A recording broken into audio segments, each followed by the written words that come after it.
4월 21일 교회 소식입니다.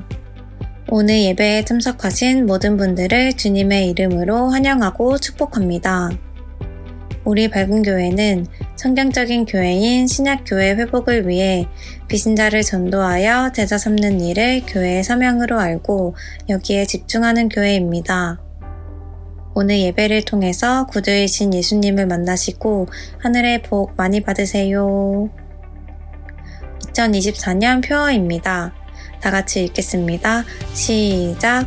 우리의 섬김이 하나님께 영광, 우리에게 기쁨이 되게 하소서. 교회 대청소가 있습니다. 시간은 4월 27일 토요일 오전 8시 30분이고 담당은 최병기 목사님입니다. 총 목자 모임이 있습니다. 시간은 4월 28일 주일 오후 3시 30분이고 담당은 청미조입니다. 5월 말씀 전체를 위해 돕는 기도 부탁드립니다. 시간은 5월 10일 금요일에서 12일 주일 저녁 8시, 주일 1, 2부이고 강사는 김순성 교수님입니다. 담당은 박혜성 목사님입니다. 예배 회복이 신앙의 회복입니다. 주일 연합 예배, 새로운 시작, 영적 재건식, 수요 선교 예배, 왜 예수인가 5, 권력 의지를 버리고 사랑의 길을 가라. 설교 동영상을 보며 말씀의 삶을 살려고 노력합니다. 설교 동영상으로 VIP와 결석한 목원들을 섬깁니다. 돕는 기도 부탁드립니다. 교회를 섬기는 모든 팀장과 팀원들에게 지혜와 능력을 부어주셔서 섬김의 열매가 있도록 도와주시옵소서. 목자 목녀와 함께 목장을 세워갈 동력자인 목원들이 평신도 세미나에 참여하도록 은혜를 내려주시옵소서. 교회의 모든 환우들의 질병을 치료하여 주시옵소서. 교회 부채를 청산할 수 있는 은혜를 부어주시옵소서. 다음 세대를 세울 수 있는 지혜와 능력을 부어주시옵소서. 종교인 가정신방과 섬공부에 놀라운 은혜를 내려주시옵소서. 교회 청소섬김 목장입니다. 4월 20일에는 주닮은 목장, 4월 27일에는 두마게티 목장이 섬겨주시겠습니다. 교회 중식 섬김 목장입니다. 4월 21일에는 꿈꾸는 목장, 4월 28일에는 용인 목장이 섬겨주시겠습니다. 항상 교회를 섬기시는 우리 밝은 가족들이 자랑스럽습니다. 암송 구절입니다. 시편 40편 5절 말씀 다 같이 읽겠습니다. 시작! 주 나의 하나님, 주님께서는 놀라운 일을 많이 하시며 우리 위한 계획을 많이도 세우셨으니 아무도 주님 앞에 이것들을 열거할 수 없습니다. 내가 널리 알리고 전파하려 해도 이루 헤아릴 수도 없이 많습니다. 시편 40편 5절 말씀. 아멘.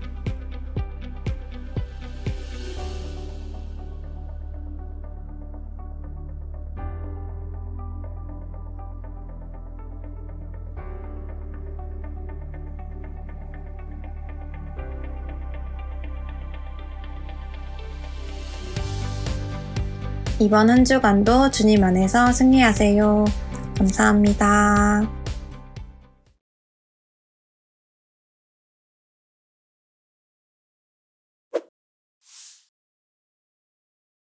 지난주 수요일은 저희가 선교 예배로 드리는 날이었습니다.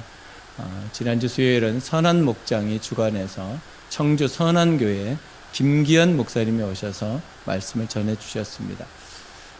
이 목사님을 알게 된 지가 이제 7년 정도, 8년 정도 된 것 같습니다. 이 목사님은 이제 서울에 있는 큰 교회 목사님, 부목사님으로 계시다가 8년 정도 그곳에 섬기다가 하나님께서 청주로, 연고지도 없는 청주로 이제 보내셔가지고 그곳에서 교회를 섬기도록 위임받아서 이제 갔습니다. 근데 가서 그 교회가 어느 정도 시간이 지나서 부흥이 있었습니다. 그래서 성도들도 이제 많아졌죠. 그러는데 이제 그 교회에서 장로님과의 분쟁이 있으면서 그게 해결이 안 됐습니다. 그러면서 성도들이 거의 다 나갔습니다. 거의 다 나가고 힘든 과정을 거치면서 목사님이 사모님과 두 딸과 함께 몇 분의 성도들만 남고 이름이 새로운 교회였습니다. 새로운 교회였는데 그걸 하면서 참 힘들고 어렵습니다. 그래서 성도들이 나가면서 조용히 나간 것이 아니고 목사님에게 참 험한 못된 그런 것들을 좀 보였나 봐요. 그래서 자녀들이 그 모습을 다 본 거죠. 어릴 때부터. 그러면서 이 자녀들이 교회를 나가지 않게 되고 그 자녀들이 자라나면서 그 상처로 인해서 자살을 시도하게 됐고 하마터면 이 땅에서 보지 못하는 상황이 벌어질 뻔도 하고 여러 고비들을 지나갔습니다. 그리고 이제 재작년에 교회를 옮겨야 되겠다 생각하고 계속 이제 코로나 기간 동안 기도를 했습니다. 제가 이제 그때 이 교회를 방문해서 목사님과 사모님과 긴 얘기를 이제 나누게 됐고 제가 또 몰랐던 얘기들도 들을 수 있는 기회가 있었습니다. 그러면서 교회를 옮겨야 되겠다 했는데 마땅한 사람이 나타나지 않았고 또 옮기는 과정 가운데 여러 가지 힘들고 어려운 일들이 또 있었습니다. 그러다가 청주의 선한교회라는 곳에서 청빙이 이제 또 왔죠.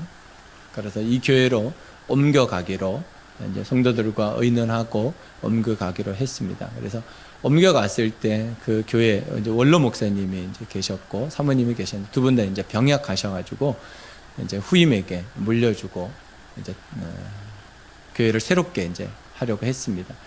그런데 또 얼마 되지 않아가지고 이건 진짜 얼마 되지 않은 일입니다. 성도들이 또 다 나갔어요. 그리고 이제 이 목사님하고 사모님이 몇 분 데리고 또 교회를 이제 섬기게 되었습니다. 그래서 교회를 그만둬야 되나, 다른 직업을 찾아야 되나, 그렇게 고민할 정도로 힘들고 어렵습니다. 그래서 같이 기도 제목을 나누고 섬기고 있었습니다. 그래도 두 분이 포기하지 않고, 그래도 하나님 맡겨준 교회인데 내가 떠나면 어떡하나, 성도들이 그래도 있는데, 그래서 지금 한 10명 정도의 성도와 함께 예배를 드리고 있고 교회를 섬기고 있다고, 두 딸도 신앙이 회복이 되어서 같이 예배를 드리고 있다, 이렇게 얘기를 들었습니다. 이분의 얘기를 듣다 보면 그런 생각이 납니다. 하나님의 해도 너무 하신다, 그런 생각이 듭니다.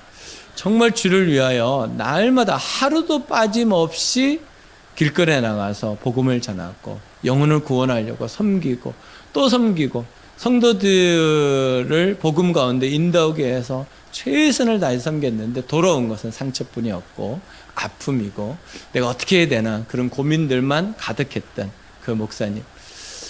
그런데 이 목사님의 얘기를 쭉 듣다 보니까 하나님께서 그냥 두신 것이 아니고 기적을 많이 행하셨더라고요.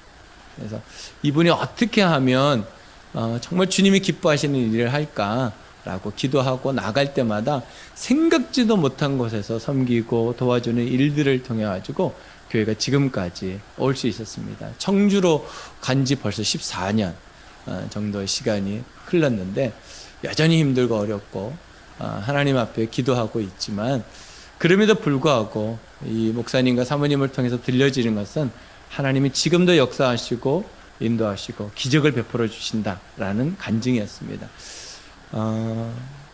잘 하시리라고 믿고 또 우리가 기도하고 또 선한 목장에서 잘 섬겨주고 계셔서 너무너무 감사합니다. 여러분, 우리가 언제 하나님을 경험할 수 있을까요? 우리가 언제 하나님의 기적을 경험할 수 있을까요? 그것은 정말 내가 힘들고 어려울 때입니다. 내가 정말 내 힘으로는 안 된다, 내 능력으로는 안 된다, 어떻게 하면 좋을까, 막막하고 답답하고 막혀 있을 때, 어둠이 가득할 때, 그때 하나님의 기적을 경험할 수 있습니다. 여러분, 혹시 여러분 삶 가운데 육체적으로 힘들고 어려워서, 또 사랑관계 가운데 힘들고 어려워서, 또 믿음 가운데 내 영혼은 왜 이렇게 성장하지 않고 성숙하지 않을까, 그런 답답함, 막막함들이 있는 분들이 있다면 이때가 하나님의 기적을 경험할 수 있는 절호의 찬스다라는 것을 믿으시고 이번 한 주간 승리하시기를 주님의 이름으로 축복합니다. 오늘 주제입니다. 기적은 하나님의 도움이다. 기적은 하나님의 도움이다. 시작. 기적은 하나님의 도움이다. 오늘 우리가 읽었던 이 본문 6장을 이제 마무리하면서 느헤미야에게 기쁜 소식이 있었습니다. 그것은 52일 전부터 시작하였던 성벽 공사가 마무리되었다는 것입니다. 이 성벽 공사가 52일 만에 되었다는 것은 인간적으로는 납득되지 않는 일입니다. 사람들로는 이해되지 않는 일입니다. 그런데 느헤미야가 예루살렘으로 돌아와서 성벽을 재건하고 성문을 만들어서 다시 달고 하는 일들을 하는데 그것을 다 좋게 본 것만은 아닙니다. 그러니까 느헤미야를 향해서 좋지 않은 말들을 하고 방해 공작을 하고 또 자기가 안 되는 다른 사람을 시켜서 하고 우여곡절이 굉장히 많았습니다. 그럼에도 불구하고 느헤미야는 이것이 하나님의 뜻이라고 확신했기 때문에 하나님께 기도하면서 그 일이 중요한 일이 아니고 하나님의 나에게 맡겨준 일이 중요한 일이라고 믿고 그 일에 충성하였습니다. 그리고 52일이 지나서 말도 안 되게 성벽을 완성한 겁니다. 그랬더니 느헤미야를 향해서 좋지 않은 말들을 했던 사람들의 입을 통해서 하나님께서 하시는 말씀은 뭐냐면 이것은 사람이 한 것이 아니고 하나님의 도움으로 된 것이다 라고 그들이 깨달았다는 거예요. 그러니까 이것이 기적이죠.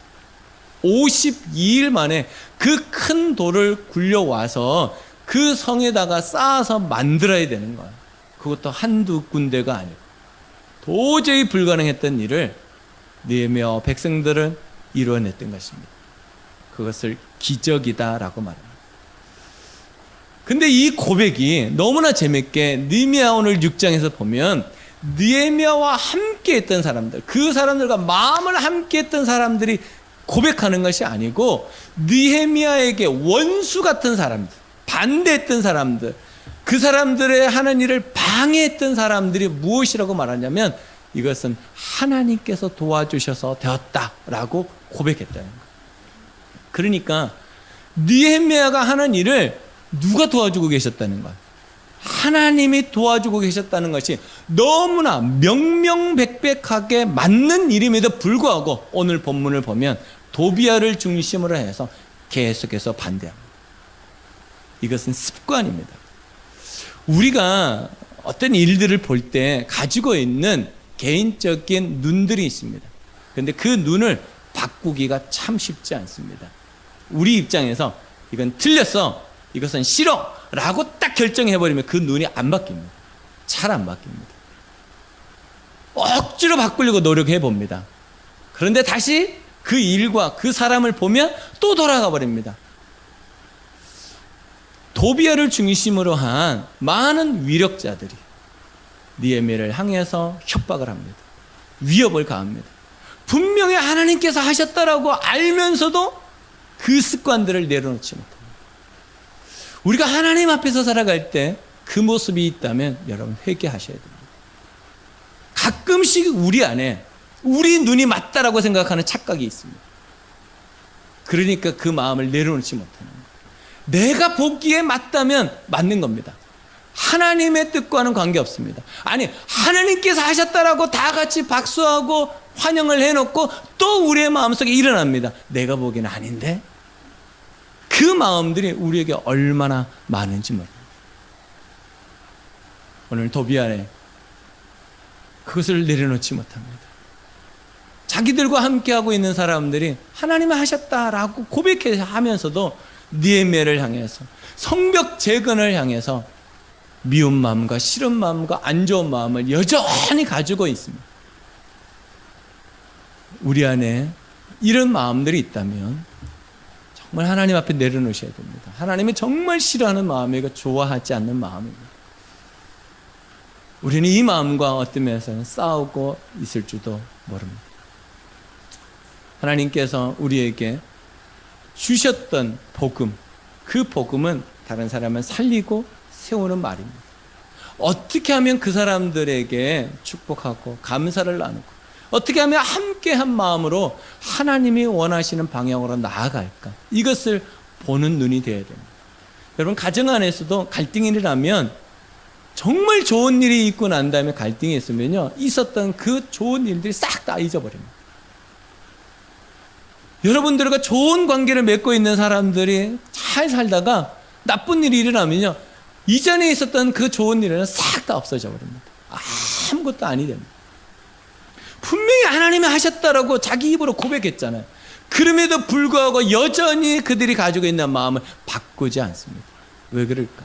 그것은 눈이 바뀌지 않아서였습니다. 내가 보는 그 관점이 바뀌지 않으면 여전히 내가 가지고 있었던 게 틀린 것인 줄 알면서도 여전히 그 마음을 고집하며 살아갑니다. 이것이 우리가 살아가는 이 세상 사람들의 모습입니다. 그러니까 우리가 예수 그리스도를 믿는 우리들은 어떻게 살아야 되냐면 우리의 관점을 바꾸어 가며 살아야 됩니다. 이전에 사람들이 가지고 있었던 그런 마음의 눈이 아니고 이제는 그 사람들을 살려주고 싶은 마음의 눈을 가지고 살아가는 것. 그것이 예수 그리스도를 믿는 사람들의 눈이 되어야 된다. 그러지 않으면 우리는 여전히 예수를 믿으면서도 똑같죠. 이성하고 여전히 하나님이 하셨다고 하면서도 여전히 우리 입으로는 다른 사람들을 넘어지게 하고 힘들게 하고 어렵게 하는 그런 모습들을 가지고 있다. 하나님이 정말 싫어하는 사람들입니다. 하나님이 이 도비아를 그냥 두실 리가 없습니다. 앞으로 보시면 압니다. 여러분, 하나님이 정말 싫어하는 일을 하면 안 됩니다. 하나님께서 예수 그리스도를 왜 믿게 하셨습니까? 왜 여러분들을 향해서 예수 그리스도를 보내주시고 십자가에 죽게 하셨습니까? 그것은 여러분들이 이전의 삶이 아닌 새로운 삶을 살게 하시기 위해서 주신 것입니다. 여러분의 삶이 정말 예수 그리스도 앞에서의 삶, 서로 살리고 세우는 삶을 살아가시기를 주님의 이름으로 축복합니다. 우리의 관점이 바뀌지 않으면 그것이 되어지지 않는다는 말씀입니다. 하나님께서 오늘 느헤미야를 통해서 이 힘들고 어려운 위협을 받고 협박을 받고 좋지 않은 말들을 들음에도 불구하고 그럼에도 불구하고 하나님께서 원하셨던 그 일을 묵묵하게 해 나가서 52일 만에 일을 마무리합니다. 혹시 여러분 복음을 전하다가 누군가에게 어려움을 당한다면 그 어려움에 귀 기울이지 마십시오. 하나님의 음성에 귀 기울이십시오. 하나님께서 여러분들을 위로해 주시고 격려해 주시는 그 말씀에 귀 기울이십시오. 가끔씩 우리를 위협하는 사람이 있습니다. 우리를 협박하는 사람들도 있습니다. 느헤미야가 그 일을 당했음에도 불구하고 멈추지 않습니다. 여전히 하나님께서 원하셨던 그 일을 지속합니다. 우리는 주님께서 원하시고 주님께서 기뻐하시는 일을 해가는 겁니다. 십자가를 지는 것 같은 고통이 있을 겁니다. 어려움이 있을 겁니다. 그럼에도 불구하고 그 길을 가는 자들이 바로 예수 그리스도를 믿는 사람들인 것입니다. 주님 앞에 서면 주님께서 위로해 주실 겁니다. 잘했다, 축복해 주실 겁니다. 그래서 예수님께서는 마태복음 5장 11절에서 이렇게 말씀하시죠. 나를 위하여 핍박을 받고 고난을 받는 자는 하늘에서 더 큰 복이 있을 것이라고 위로해 주셨습니다. 여러분, 힘든 일이 틀린 일이 아닙니다. 부담스러운 일이 틀린 일이 아닙니다. 불편한 일이 틀린 일이 아닙니다. 우리는 그런 착각을 할 수 있습니다. 그렇다면 예수님은 십자가를 지실 필요가 없었죠. 채찍을 맞을 필요도 없습니다. 세 개의 녹슨 못에 못을 박힐 필요도 없습니다. 가시관을 쓰실 필요도 없습니다. 예수님이 그 일을 당해 주신 것은 그것이 하나님의 뜻이었기 때문에, 그것이 우리를 살리는 일이었기 때문에 우리가 예수님께서 그렇게 섬겨주신 겁니다. 우리의 섬김도 그러해야 합니다. 우리에게 불편하다고, 내가 불편하다고 그것이 기준이 되면 안 됩니다. 내가 지금까지 경험한 경험이 기준이 되면 안 됩니다. 내가 싫다고 그것이 기준이 되면 안 됩니다. 하나님께서 기뻐하신다면, 이것이 사람을 살리고 세우는 일이라면 우리는 헌신하고 섬겨가야 하는 것입니다. 그것이 복음 안에 있는 사람의 모습입니다. 그럴 때 주님께서는 우리에게 놀라운 열매를 주실 줄로 믿습니다. 그것을 우리가 다른 말로 기적이라고 하는 것입니다. 여러분, 정말 하나님의 기적을 경험하시고 체험하시고 살아가시길 주님의 이름으로 축복합니다. 그럼 어떻게 하나님의 도움을 경험할 수 있을까? 이게 우리의 소원이기도 하잖아요. 우리가 살아가는 현실 속에서 정말 하나님의 도움을 받아야 되는 부분들이 우리에게 얼마나 많이 있습니까? 그러면 어떻게 하면 하나님의 도움을 받을 수 있을까? 여러분, 어떻게 하면 하나님의 도움을 받고 살 수 있을까요? 오늘 본문을 우리에게 두 가지를 제시해 주고 있습니다. 첫 번째는 관점이 바뀔 때 가능합니다. 관점이 바뀔 때 가능합니다. 시작. 관점이 바뀔 때 가능합니다. 16절에 이렇게 말씀하고 있습니다. 우리의 모든 원수와 주변의 여러 민족이 이 소식을 듣고 완공된 성벽도 보았다. 그제서야 우리의 원수는 이 공사가 하나님의 도우심으로 이루어진 것임을 깨달았다. 그래서 그들은 기가 꺾였다. 분명히 보았습니다. 하나님의 도우심이라는 것을 분명히 보았습니다. 왜요? 52일 만이라고 하는 이 날짜는요, 인간으로서는 이룰 수 없는 공사예요. 시간적으로도 될 수 없는 시간이에요. 그러니까 이들이 반대를 하면서 깜짝 놀란 거예요. 와! 정말 하나님께서 하셨구나. 그런데도 이들은 여전히 자기들이 싫다라고 했던 그 관점을 내려놓지 않습니다. 싫은 걸 어떻게 해? 예전에 여러분 생각나시겠지만 짜증나 이 한마디면 모든 것은 앞에 서지 못합니다. 짜증나는 걸 어떻게 합니까? 말씀이고 하나님이고 뭐고 아무것도 짜증나를 이길 수가 없습니다. 짜증나를 누가 이깁니까? 짜증나를 이길 자는 없습니다. 여러분 짜증나십니까? 저는 가끔씩 하나님께 짜증날 때가 있습니다. 하나님, 우리 환우들이 정말 힘들고 어려운 그렇게 아픈데 왜 치료 안 해주십니까? 제가 하나님께 따질 때가 있습니다. 오늘은 치료해 주시겠지. 내일은 치료해 주시겠지. 이번 주는 치료해 주시겠지. 아니 이번 달에는 좋은 소식을 주시겠지. 여전히 힘들고 어려운 소식을 들을 때마다 짜증이 납니다. 하나님께 제가 짜증낼 때가 있어요. 하나님 정말 짜증납니다. 좀 치료해 주시지. 하나님 능력 없는 것도 아니고 전지전능하시다며요. 하나님 좀 고쳐주십시오. 살려주십시오. 제가 요즘 그 기도를 하나님 좀 살려주십시오. 근데 하나님께서 그렇게 안 하시더라고요. 제가 막 짜증이 나요. 하나님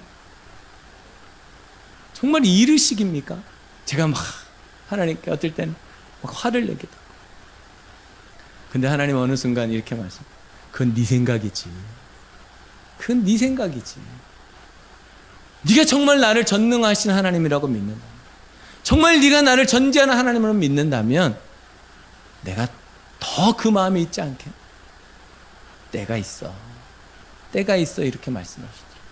때 관점이 안 바뀌는 거예요. 제 기준에서 계속 생각하는 거예요. 제 기준에서. 그러니까 하나님의 기적을 경험하지 못해요. 짜증만 나지. 하나님께 가끔씩 미안해요. 하나님께서 응답하시고 난 다음에 제가 괜히 하나님 알아서 다 하시는데 제가 기도할 뿐인데 하나님께 제가 그랬군요. 미안할 때가 한두 번이 아닙니다. 여러분, 하나님의 도우심이 기적입니다. 근데 그 도움을 우리가 경험하려면 관점을 바꿔야 됩니다. 내가 보는 게 다다, 이거 아닙니다. 내가 생각한 게 다다, 내 경험이 다다, 아닌 것 같습니다. 하나님이 보시는 것과 우리가 보는 것이 다른 것 같습니다. 느헤미야는 하나님이 보게 하신 것을 보고 꿋꿋하게 욕을 먹어도 위협을 받아도 협박을 받아도 어려운 일을 당해도 기도하면서 하나님 도와주십시오라고 하면서 52일을 버텨냈던 것입니다. 여러분, 우리가 예수 믿는 거 힘든 일입니다. 참 쉽지 않은 일입니다. 그렇지만 버티십시오. 버티면 하나님께서 우리에게 말씀하실 겁니다. 참 잘했다. 충성된 종아. 네가 이 일에 충성하였으니 내가 이 큰 것을 너에게 주겠다고 말씀하시는 것이죠. 여러분 삶 속에 이 복을 누리시기를 주님의 이름으로 축복합니다. 그러려면 우리가 한 가지를 꼭 해야 되는 것 같습니다. 그것은 긴장을 풀어야 합니다. 시작. 긴장을 풀어야 합니다. 다시 시작. 긴장을 풀어야 합니다. 긴장을 풀어야 됩니다. 혹시 여러분 오늘 교회 오면서 긴장하고 오신 분들이 있습니까? 또 무슨 일이 있을까? 또 무슨 얘기를 들을까? 또 어떻게 해야 되나? 또 무슨 부담이 생기지 않을까? 그런 긴장감을 가지고 오신 적 있습니까? 여러분 혹시 밖에서 있다가 집으로 들어가면서 긴장하시는 분들 있습니까? 또 집에 들어가면 무슨 일이 벌어질까? 목장으로 가면서 긴장하시는 분들이 있습니까? 목장 가면 또 이 긴장을 하게 되면 무슨 일이 벌어지는지 혹시 아십니까? 긴장하게 되면요, 내 주변이 안 보이기 시작합니다. 긴장하게 되면요, 다른 사람의 말이 안 들어옵니다. 왜 그럴까요? 긴장하면요, 자기에게만 집중이 됩니다. 긴장하면요, 오로지 자기에게만 집중이 됩니다. 그래서 자기 피부 하나 움직이는 감각까지도 느끼게 돼요. 긴장을 하면 그렇습니다. 모든 게 자기에게만 집중이 되는 거예요. 그러면요, 피곤해집니다. 긴장하면요, 에너지가 소모가 되거든요. 그러면요, 굉장히 피곤해집니다. 그렇게 되면 하나님의 음성도 안 들립니다. 사람들이 나에게 좋은 말을 해도 안 들립니다. 내가 지금 어디로 가고 있는지도 모를 때가 있습니다. 긴장하면 그렇습니다. 그러니까 우리가 하나님을 믿으면서 긴장을 풀어야 됩니다. 하나님께 나오면요, 하나님은 우리의 긴장을 풀어주시는 분이시거든요. 왜 예수님을 믿는가? 우리가 이 땅에서 엄청난 긴장 가운데 살아요. 그런데 예수님을 믿으면 그 긴장이 해소되거든요. 그래서 우리가 예수님을 믿는 겁니다. 예수님을 믿으면 우리 안에 있는 불안함, 그 긴장 때문에 해소가 돼요. 그래서 예수를 믿는 겁니다. 우리 안에 있는 걱정, 근심, 염려, 불안, 초조, 두려움, 이것들이 해소가 되니까 예수님을 믿는 겁니다. 예수님은 그 모든 것을 가지고 오라는 거예요. 그 긴장을 내가 풀어주겠다는 거예요. 이것을 경험할 때 우리는 기적이라고 말합니다. 그런데 우리가 긴장하는 사람들을 보면 크게 두 종류의 사람이 있는 것을 봅니다. 첫 번째는 완벽주의입니다. 완벽주의자들은 눈이 다릅니다. 우리하고 완전히 다릅니다. 어떻게 봅니까? 저거 아닌데, 일이 끝났습니다. 조금만 더 했으면 좋았을걸. 완벽주의자들은 항상 부족만 봅니다. 그러니까 그 사람들은요, 엄청 긴장하고 사는 거예요. 왜요? 자기가 무슨 일을 하고 난 다음에 누구도 자기처럼 비판할 거라고 생각하는 거예요. 그러니까 엄청 긴장하고 삽니다. 여러분, 완벽주의가 죄라는 거 아십니까? 왜냐하면 하나님을 믿지 않는 겁니다. 내가 다 한다는 거예요. 내가 하겠다는데 하나님 왜 그러십니까? 아니, 내가 하겠다니까요. 하나님 가만히 계세요. 내가 완벽하게 하겠다. 이게 죄입니다. 반대로 열등감이 있는 사람들이 있습니다. 열등감이 있는 사람은 어떻게 합니까? 다른 사람의 눈치를 봅니다. 혹시나 자기 안에 있는 약점이 들킬까 봐, 다른 사람들이 못 봤던 그 허점이 드러날까 봐 전전긍긍합니다. 이것도 죄입니다. 우리가 하나님을 믿으면 자유해져야 됩니다. 하나님은 우리에게 자유를 주신 분이에요. 예수 그리스도께서 십자가 위에서 주신 것이 뭡니까? 자유잖아요. 죄 가운데로부터 자유. 우리를 얽매이고 있는 모든 것들로부터 자유. 주님이 주신 것이 자유입니다. 그런데 왜 우리가 자유를 누리지 못하고 삽니까? 관점이 바뀌지 않아서 그렇습니다. 관점이 바뀌어야 됩니다. 내가 하겠다는 관점에서 하나님의 눈으로 바뀌어져야지만 우리가 자유를 누리고 평안을 누리고 기쁨을 누리고 풍성한 삶을 살아갈 수 있습니다. 여러분 삶 속에 이 기쁨이 있어야 됩니다. 이 기쁨이 있어야 됩니다. 여러분, 우리는 절대로 완벽할 수 없습니다. 그렇다고 우리가 못하는 것도 없습니다. 우리는 할 수 있고 해낼 수 있고 해왔습니다.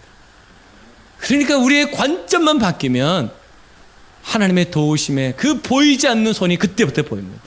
긴장하면요, 보이지도 않고 들리지도 않아요. 느낄 수도 없습니다. 긴장을 푸셔야 돼요. 하나님께 긴장을 푸십시오. 그럴 때 하나님께서 여러분들에게 여러분을 도와주시는 그 보이지 않는 손이 그때부터 보일 겁니다. 기적은 하나님의 도움입니다. 그 경험을 이번 한 주간 동안 주님 안에서 하시기를 주님의 이름으로 축복합니다. 두 번째는 우리가 어떻게 하나님의 도우심을 경험할 수 있는가? 하나님의 계획을 신뢰할 때 가능합니다. 하나님의 계획을 신뢰할 때 가능합니다. 시작. 하나님의 계획을 신뢰할 때 가능합니다. 하나님의 계획을 신뢰하면 어떤 일이 벌어질까요? 우리가 생각하지도 못했던 일들을 경험하게 됩니다. 19절 말씀입니다. 그들은 그들은 내 앞에서도 서슴없이 도비아를 칭찬하고 내가 하는 말은 무엇이든지 다 그에게 일러 바쳤다. 그래서 도비아는 나에게 협박 편지를 여러 통 보내서 위협하였다. 도비아를 중심으로 해서 여론몰이를 시작한 거야. 느헤미야를 무너뜨리려고. 아니 자기들이 고백했잖아요. 이거는 하나님이 하시는 일이라고 고백했음에도 불구하고 여전히 자기가 싫은 건 싫은 거야. 아닌 건 아니라고 말하는 거야. 하나님과 관계없어요. 우리가 하나님 앞에 살아갈 때 그렇습니다. 하나님의 계획이 분명한데, 하나님의 뜻이 분명한데 내가 싫으면 싫은 거야. 도비아가 그랬습니다.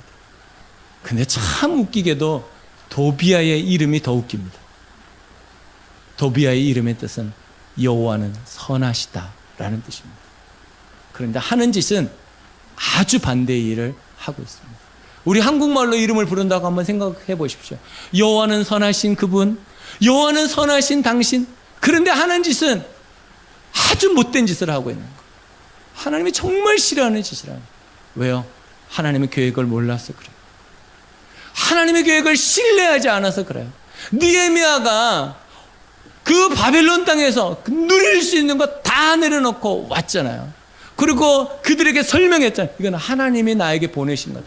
그리고 지금까지 누구도 할 수 없었던 일을 하나님이 하실 거다. 같이 해보자. 아멘! 하고 시작했던 일이었어요. 그랬더니 자기가 거기에 주축이 안 되고 자기가 거기에 드러나지 않고 하니까 그때부터 반대하기 시작한 거예요. 아, 저는 꼭 저렇게 해야 돼? 무엇까지 합니까? 여론몰이를 하는 거야. 여론몰이. 자기 친척과 친구와 지인을 다 모아가지고 느헤미야 이렇대 확인되지도 않은 루머를, 거짓말을 해야 되는 거예요. 지금까지 52일을 보면 그 말을 할 수 없어요. 아니 자기들 무리 안에서도 얘기하잖아요. 이거는 정말 하나님이 도와주신 일이다 라고 하면서도 나쁜 짓을 한다. 왜 그럴까요? 요한복음 8장 44절에 이렇게 말합니다. 너희는 너희의 아비인 악마에게서 났으며 또 그 아비의 욕망대로 하려고 한다. 그는 처음부터 살인자였다. 또 그는 진리편에 있지 않다. 그것은 그 속에 진리가 없기 때문이다. 그가 거짓말을 할 때는 본성에서 그렇게 하는 것이다. 그는 거짓말쟁이이며 거짓의 아비이기 때문이다. 왜 그렇다고요? 도비아가 왜? 그 이름이 얼마나 멋있는데 하나님의 선하심을 드러내고 하나님의 계획하심을 신뢰하고 살아가야 될 그 사람 왜 그렇게 됐을까요? 사단에게 붙잡히면 거짓말합니다. 사단에게 붙잡히면 그 거짓말을 여론몰이합니다. 사단에게 붙잡히면 멈추지 않습니다. 위협하고 협박하고 하나님 앞에서 온전치 못한 삶을 계속 살아갑니다.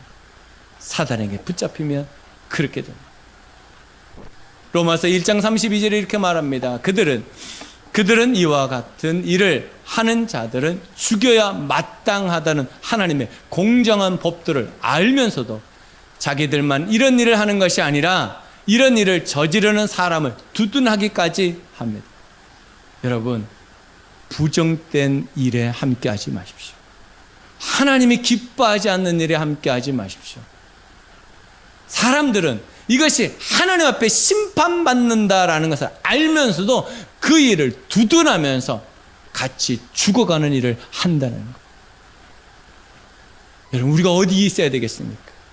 하나님의 계획을 신뢰하는 자리에 있어야지 하나님의 계획을 무너뜨리는 자리에 있으면 안 됩니다. 그래서 우리는 존재 목적을 분명히 붙잡고 갑니다. 그래서 영혼 구원하는 일인가? 이 일이 정말 내가 하는 일이 영혼 구원이 되어지는 일인가? 내가 하는 일이 제사를 세우는 일인가? 두 가지만 물어봐도 선명하게 답이 나온다는 거예요. 여러분 삶 속에 내가 무엇을 질문하면서 살아야 되는지를 보셔야 됩니다. 내가 지금 어디에 서 있는지 보셔야 됩니다. 왜 나는 기적을 경험하지 못하고 살아갈까? 수많은 사람들이 간증을 하며 살아가는데 왜 나는 간증이 없을까? 그것은 내가 하나님의 계획을 신뢰하지 않고 내 뜻대로 내 마음대로 내 경험과 내 지식으로 살아가고 있기 때문입니다. 이제 제가 한 분의 간증을 들려드리겠습니다. 이 간증을 함께 보도록 하겠습니다.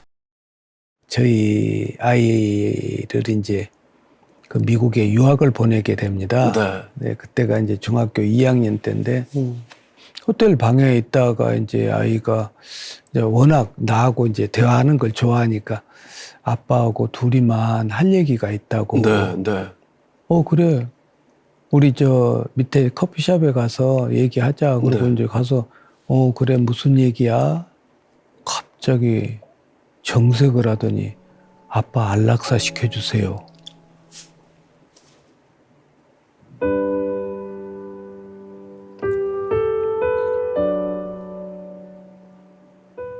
근데 그 순간에 나는 완전히 이 뒷머리를 뭘로 맞은 것 같더라고요.